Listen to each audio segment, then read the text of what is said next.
আমি জাস্ট কাঁপছি তোমার সামনে দাঁড়িয়ে। জায়গাটা দেখো, জাস্টি সাড়ে দুধের চা বলছে, কখন পাবে দুধের চাটা? সকালে পাবে। না কিছু বলার নেই, শুধু একটা কথাই বলবো, আজকে সবাই আমরা এক জায়গায় হয়ে বম ব্লাস্ট হবে, ঠিক আছে? ব্লগ ডব্লিউবির তরফ থেকে অভিজিৎ দাস আজকে বিবেচন করতে গিয়ে বেসিক্যালি আমি আমার চ্যানেলটা খুলেছিলাম।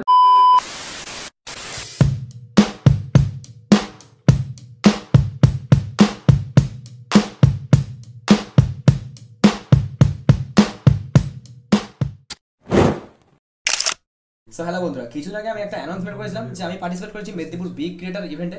তো সেটাই আজকে যাবো, আর ওটাই পুরো ব্লগ তোমাদের দেখাবো, তোমরা দেখতে থাকো। সকাল সকাল আমি উঠে পড়েছি, এখন রেডি হবো, বাস ধরবো, তারপরে যাবো। চলো এখন যাওয়া যাক ইভেন্টে, কি হয় তোমাদের দেখাচ্ছি পুরোটা। দেখো, যেহেতু বাড়ি থেকে আমার ইভেন্টটা প্রায় 70 কিলোমিটার দূরে, তাই বাসে করে গেলে এটা আমার পক্ষে খুবই কমফোর্টেবল হবে। আর আমার প্রতিটা মিনি ব্লগের মতো এটা আমি পুরোটাই ভয়েস ওভার দেবো, কারণ ইনস্ট্যান্ট কথা বলতে গেলে আমি গুলিয়ে ফেলি, না হলে আমার সবকিছু জড়িয়ে যায়, তাও আবার পাবলিক প্লেসে। যাই হোক, তারপর প্রায় 2 ঘন্টা বাসে সময় কাটিয়ে আমি চলে এলাম ইভেন্টের জায়গায়। মানে এখনো আসেনি, আর একটুখানি বাকি আছে।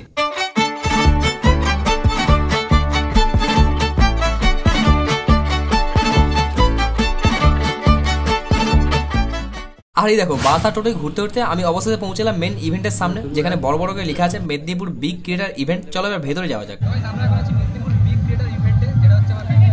আরে দোস্ত, কি যে ভুলভাল বকি না, আমি নিজেও জানি না কি বলছিলাম। যাই হোক, তো প্রথমেই ঢুকে আমরা নিয়ে নিলাম একটা গেট পাস আর সঙ্গে ব্রেকফাস্ট, যেটা খুবই প্রয়োজন ছিল আমাদের।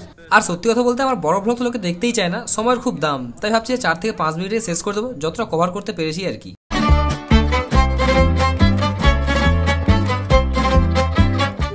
খালি ক্রাউডটা দেখো, সামনে ক্রাউডটা একবার দেখো। সাগর কি ওখানে যাবি, ঘুরবি, একটা রিলস বানাবি? তুই এখানে এমনি এমনি ঘুর, এমনি এমনি ঘুর। আপনাদেরকে ঘিরে পুরো ক্রাউড জমা হয়ে গেছে আমাদের সামনে। অসংখ্য ধন্যবাদ তোমাকে, রাজদাকে, এত সুন্দর একটা ইভেন্ট ক্রিয়েট করার জন্য। ঠিক আছে, আর কিছু আর মেদিনীপুরের বুকে আমাদের আঞ্চলিক ভাষাকে এত সুন্দরভাবে এত দূর এগিয়ে নিয়ে যাওয়ার জন্য অসংখ্য ধন্যবাদ। মুই গটে কথা কইবা, ঠিক আছে? তোমার সব লোক পাশে রো, তারপর কিটা হয় শুধু দেখি যাও। আরো বড় হবে, আরো বড় সড়ো কিছু। হ্যাঁ, একদম বড় সড়ো ফাটাফাটি, একদম বম ব্লাস্ট হবে, ঠিক আছে? Thank you, thank you, thank you so much. Ad হইতেছে, ঠিক আছে? আর বাদবাকিটা বললাম, টলমল টলা মিউজিক মানছে না, এখানে এসব কথা বাদ দে, নিজের মানে হাত দে। এবার দেখো কোথায় হাত দিতে বলছে। এবার যেটা দেখো, একবার বিশুদা বলে আর কি সবাই চেনে, বিশুদা দেখো, শুধু জায়গাটা দেখো, জাস্টি সাড়ে দুধের চা বলছে, কখন পাবে দুধের চাটা? সকালে পাবে। জার্সি সারটা মানে সবসময় খুঁজে পায় না, তো সকালে দুধটা পাওয়া যায়, দুপুরের মধ্যে বন্ধ থাকে বলে নাকি, ঘোরাঘুরি করে জার্সিটা তো ঘুরে ঘুরে কখন কথা সারা হয়ে যায় সারাদিন। যদি চ্যানেলকে সাবস্ক্রাইব করে থাকে তাহলে সারাদিন পাওয়া যায়, ও ডিসকাউন্টে পাওয়া যায় আর কি।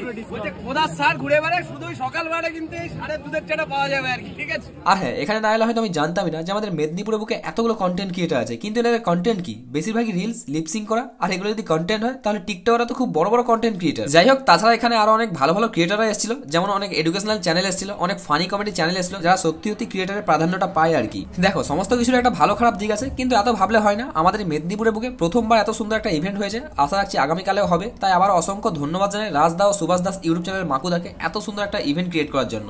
অনেক সময় পর আগে পেজ, ঠিক আছে? জানি না আমার ভয়েস আসছে নাকি, কিছু বলার না, কিছু বলার নেই, শুধু একটা কথাই বলবো, আজকে সবাই আমরা এক জায়গায় হতে পেরেছি, এটা হচ্ছে সব থেকে বড় ব্যাপার, বড় পাওনা। এটার থেকে জানা যায় যে মেদিনীপুরে অনেক ইউটিউবার আছে। আরো আমরা বড় কিছু করতে পারবো তো? অবশ্যই, কেন এটা করতে হবে, করতে পারবো না। এটা যদি ভেতরে যদি থাকে, তাহলে কেউ আটকাতে পারবে।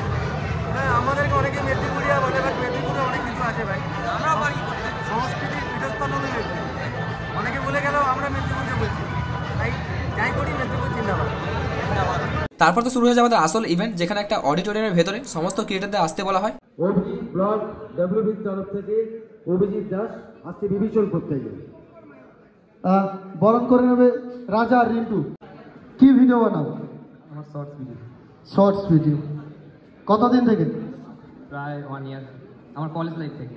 আচ্ছা আচ্ছা। বেসিক্যালি আমি আমার চ্যানেলটা খুলেছিলাম আমার কলেজ লাইফের অনেকগুলো মানে অনেক কিছু মেমোরি ক্যাপচার করার জন্য। তারপর আস্তে আস্তে করে আমার চ্যানেলটা গ্রো হতে শুরু করে, আর এর পেছনে আমার হাত আছে আমার কলেজ ফ্রেন্ডের হাত, যার কারণে আজ আমি এই জায়গায় আসতে পেরেছি। Thank you so much friend. তোরা না থাকলে হয়তো আমি এই জায়গায় আসতে পারতাম না। তোদের জন্য দিল সে ভালোবাসা। Love you friend. চলো, থ্যাংক ইউ। তারপর তো এক এক করে সমস্ত ক্রিয়েটারদের সম্মানিত করা হয়েছিল, যেটা পুরোটা দেখাতে হলে প্রায় 1 ঘন্টার উপরে চলে যাবে। আর বড় ব্লগ তো তোমরা এমনিতেও দেখোই না। চলো গাইস, এবার সময় আমাদের ইভেন্ট শেষ, এখন পুরো ফ্রি হয়েছে, কিন্তু পেটটা খালি হয়ে গেছে, কিছু করার নেই। খাবার দেয়নি মাকুদাকে বলতে হবে খাবারের কথা। চলো এখন বাড়ি যাওয়া যাবে।